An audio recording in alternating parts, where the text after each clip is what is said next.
Какие представления у вас вызывает слово «курица»? Возможно, вы думаете, что она не из разряда самых умных животных. К людям привязанности не имеет. Появляется, когда хочет поесть. Да, у нее есть свои функции, с помощью которых она служит людям. А много ли вам приходилось слышать трогательных рассказов про этих пернатых? Вот неожиданная история, которая показывает куриную жизнь с неожиданной для людей стороны.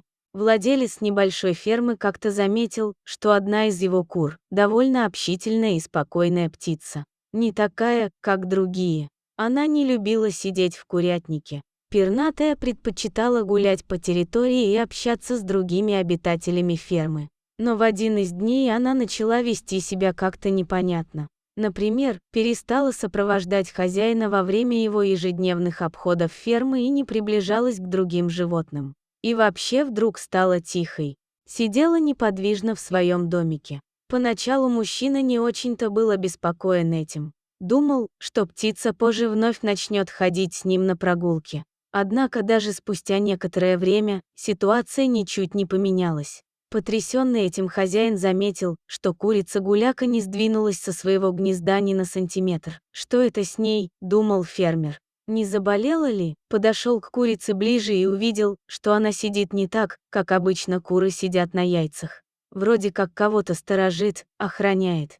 В принципе, она могла бы, конечно, высиживать яйца. Но он прекрасно знал, что эта курица яиц не несла вообще. Что в таком случае она бережет? Тихонько, чтобы не испугать наседку, фермер подошел к курице. Глянул в гнездо и буквально рот раскрыл от удивления. Это был шок. В теплом гнездышке ворочались новорожденные котята. Как они попали к столь заботливой курочке? Мужчина предположил, что фермерская кошка, которая ждала потомства, родила котиков именно здесь, в теплом курятнике. А потом по какой-то причине бросила новорожденных тут.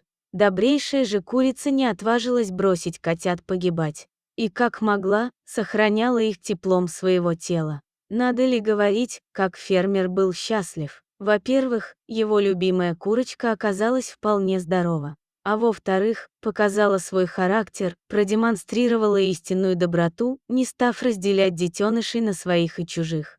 Эта необычная история ломает представление о мире животных. Не все вещи и явления такие, какими кажутся нам на первый взгляд. А любовь и помощь, оказывается, могут порой прийти оттуда, откуда их совсем не ждешь. Спасибо, дорогой друг, что дослушал до конца. Делись своим мнением в комментариях, а также подписывайся на канал. Впереди еще много интересного.